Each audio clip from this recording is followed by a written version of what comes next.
You're watching Notepad. I'm your host Ibrahim Sani in a budget special. We're talking about the budget that's going to be announced just a few hours from now. Joining us is, of course, Lavindran Sandragasu, tax partner at PwC Malaysia, talking about his thoughts on the matter. Lavin, let's understand a little bit better about some of the additional income that the government can think about, including that of the reintroduction of the GST. Where are we on the government or the possibility of the government reintroducing GST back into our tax system? Great question. This is on the minds of a lot of people out there, whether there could be a possibility of introduction or reintroduction of GST. I think there are a couple of issues that needs to be taken into account prior to the re-implementation. Definitely it's a very valuable tool, a fiscal tool in the government's belt. Because I think we did see a significant amount of collections coming in from GST, almost about 42 billion gross takings in the first and second years, right? So it's a significant fiscal tool. Now, but I think there are a few fundamental issues that needs to be taken care of prior to the reintroduction of GST. One point is that I think it is inflationary in nature.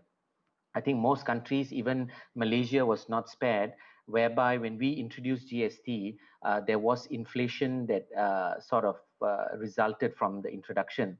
And I think in this time where prices are quite sensitive, I think an introduction of GST may have to wait a little longer. That's one point. The second point is in terms of the efficiency of the system. I think the refund process, because the GST system has a refund process for businesses, that refund process needs to be made more efficient. And I think the time from the businesses pay their taxes and receives their refunds should be shortened. If not automatic for that matter, because I think in the past that caused quite a bit of problems. The other area that we need to consider is the anti-profiteering provisions. Now, the provisions are there, but I think the compliance and the enforcement of the anti-profiteering provisions needs to be strengthened.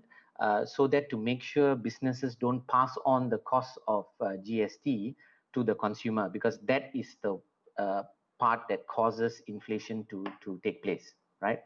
The other point is also I think GST being introduced now may sort of shock the system, the economic system somewhat. I think in the current environment of uncertainty, that may be a little bit of a risk, if you ask me. Now, you were talking about some of the ideas on tax. What about the tax on the shadow economy right now? Shadow economy is interesting because in some cases they are sort of out of the system, right? I think the finance minister recently also mentioned that he's not looking at introducing new taxes based on his current thinking. I mean, things could change in the next day or two, but he's also not looking at reducing any taxes, right? So that's his overall outlook of it. But coming back to shadow economy, I think it's a matter of enforcement. I think the tax authorities, including the customs authorities, do have policies in place. They do have enforcement, but again, it could be strengthened further. I think the use of technology, trying to bring in more businesses into the fiscal net, I think is critical. I think going cashless will support that. But again, the shadow economy, which is large in all accounts, I think a lot of it is cashless, is cash based currently. So I think trying to get them into a cashless type of environment would really help, and that then could increase enforcement and compliance. Do you think that some of the budgets that have been announced, including the Penjana and Prihatin initiatives, is sufficient and has it helped the rakyat? Actually, in addition to Penjana and Prihatin, right, there were two other sort of mini budgets, as you mentioned earlier. I think there was Bantuan Prihatin National, which is the Prihatin 2.0, and there was Prihatin SMEs. So all in all, there were four initiatives undertaken. Now, I think the amount of funds that were, I think, used for these initiatives or schemes are significant. I think the finance minister mentioned something around 55 billion in terms of actual cash injection. Over and above that amount, there's another 250 odd billion through other initiatives, such as funding, such as guarantees provided by the government, such as EPF withdrawals from account number 2. There's some discussions about EPF withdrawals from account number 1, but account number 2, there were some already proposals in the earlier mini budgets. But I think a good point would also be trying to see what the other countries have implemented. So, in the OECD, which is the Organization for Economic and Cooperative, it's a global body, right? OECD. Now, they had a survey of about 122 countries, and Malaysia was part of that survey. And they went through quite a few categories or areas where they were trying to compare countries from one to the other, right? In terms of what did they do for tax administration, what did they do for tax policy measures and non-tax policy measures, right? So maybe I'll just give a little bit of flavor of what tax administration measures meant. So this included things like tax deferment, so paying taxes normally on a stipulated time, so they defer it. Okay, so that's for tax administration. The other things were considered were deferrals, right? So these are broad measures taken, right, by countries. So I'm trying to categorize them into little buckets. There were tax audit policy changes that was undertaken by some of the countries. And in terms of tax policy, there were reduction in rates, an obvious area. There were some temporary and permanent tax deductions that was accorded to companies or in individuals, taxable entities. There was accelerated depreciation in some instances. And then when you look at the third bucket, which is the non-tax measures, it included interest moratorium, which Malaysia has as well. It included things like subsidies, wage subsidies that we have. It included areas such as loans, guarantees, etc. So I think when you take the broad framework of these categories, I think the Prihatin and the Penjana, if I can just merge the four together, right? Prihatin, Penjana, I think it does cover most of these areas. So I think the government has done quite a bit of research and in order to bring all of this together, and I think we can compare ourselves quite well with the world out there.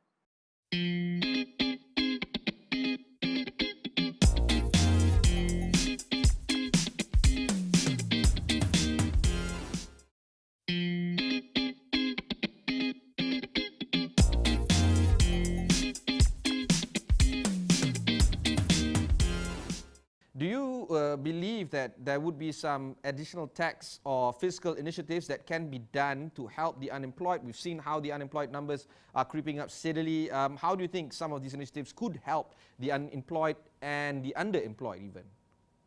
So just to give you a little bit of statistics by the Department of Statistics, I think our current unemployment rate as of August 2020 is about 4.7%, right? It was slightly higher in March at about 5.3, but it's March or May, but it's sort of reduced now. That of course doesn't take into the September and October COVID situation that we are facing. So potentially there could be further unemployment that comes into the picture, right? So I think 4.7% translates to about 750,000 people who may be unemployed at this moment in time. Again, these are all Department of Statistics information, right? So there could be a possibility that this increases the unemployment. Within the Prihatin and Penjana initiatives, there are government grants or support that is given to companies in employing those who have been unemployed, right? So I think there are certain categories and certain caps that are provided. So the government is already focusing on that. I think some of the tax measures that can be also considered, possibly, is giving companies a tax deduction, a further tax deduction in terms of employing these individuals. Now, you might ask the question, is it common, or is this something new that the government has to undertake? Currently, there is a gazette order or a tax relief provision that allows a double deduction for expenditure in employing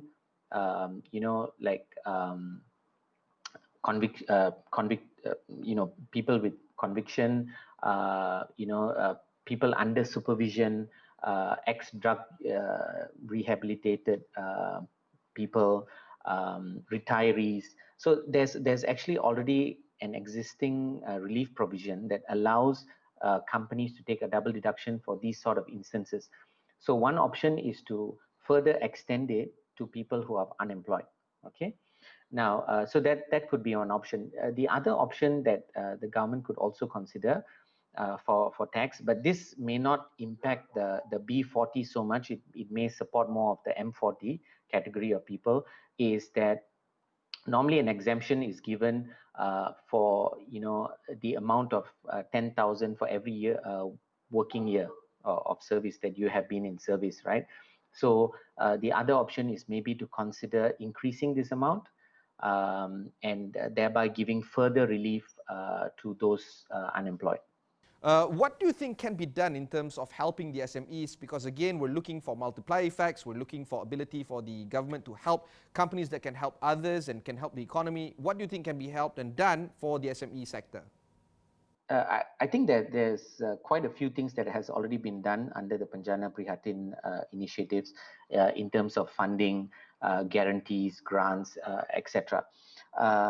So there's a few areas that can be considered for SMEs. Now, just before I jump into that point, again, this was a statistics that was from the Department of Statistics, is that there's a lot of information out there, statistics out there, that the amount of contribution of SMEs to the GDP, as an example, right? So I think in some estimates is about 40 to 50% is contributed by SMEs. The interesting part here is that out of that 40 to 50%, right, out of the SMEs, how many of them are actually sole proprietors and how many of them are actually companies, right? And that was the interesting statistics, because almost 60% are actually sole proprietors, traders, self-employed categories. So I think even within the SME group, I think we need to also focus on not just the companies alone, which we commonly do, but I think we also need to focus on the sole traders, the mom and pop businesses, and the self-employed, right? So because they represent 60%, which is a huge portion, right? So I think whatever we craft to support SMEs, I think it should also consider that group, which is a huge group, and I believe that group, that 60% group of the self-employed, the sole proprietorships, I think those guys are severely, sort of impacted by COVID and the current situation. So now moving on to some of the initiatives that we can consider. Firstly, I think there's the rental rebate that has been given by landlords to tenants, right? So I think currently that rebate is from April to September. So an option is to extend it for a few more months, right? And this is not uncommon. Rental rebates are given in other countries as well.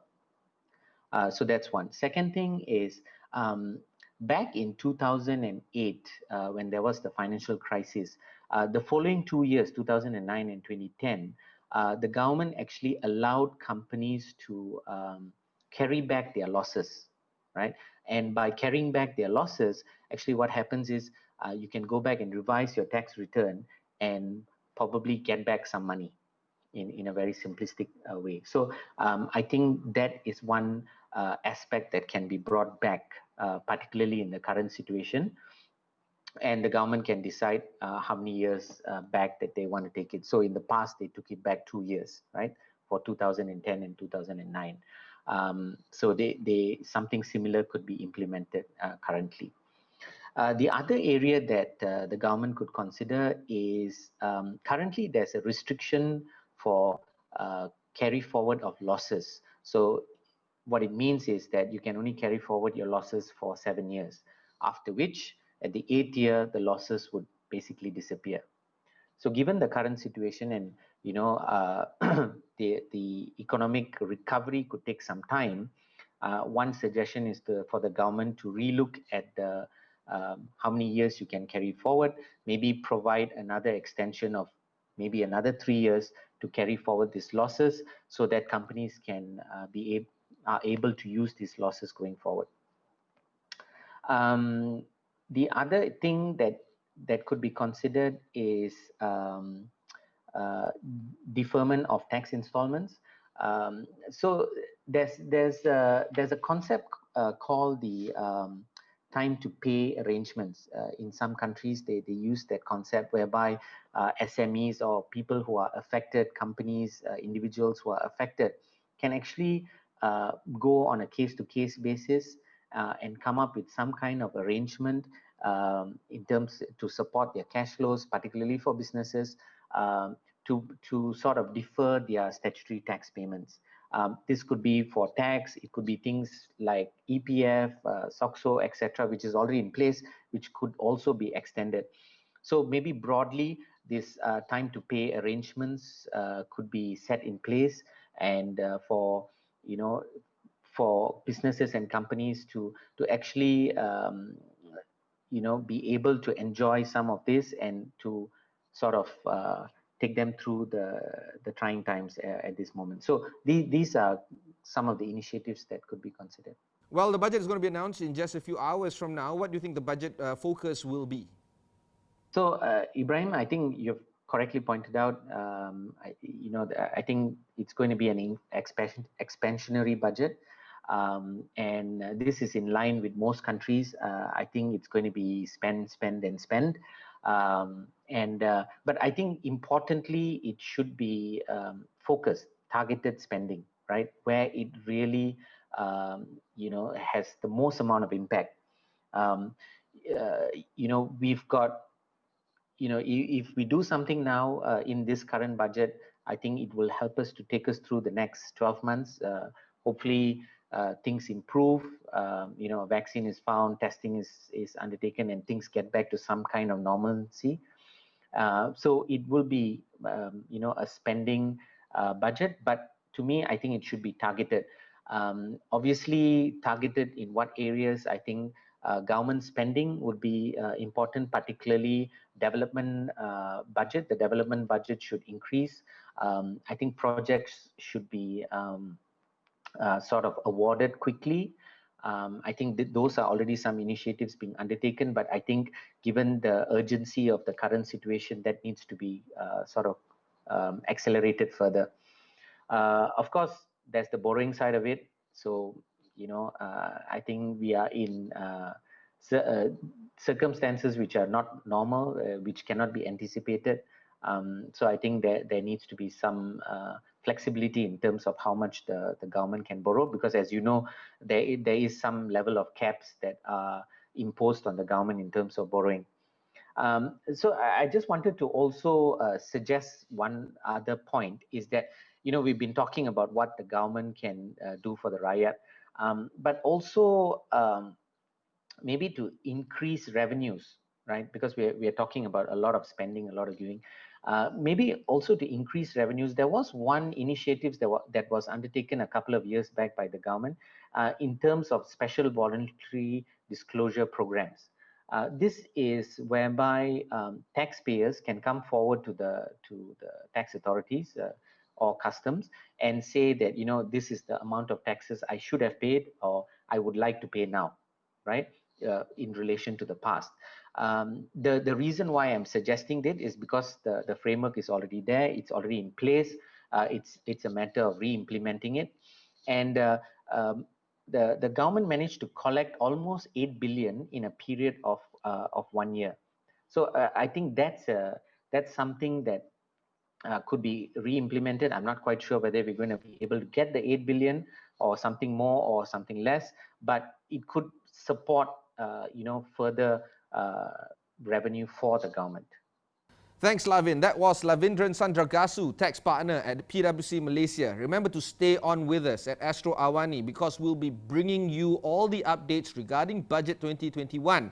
Also, remember to keep updated for some of the announcements that are going to be coming in from the government. And also stay tuned to us for the hour-long special show at Consider This tonight at 10 p.m. because all these updates will be brought to you then as well. For now, thanks very much for watching. I'm signing off.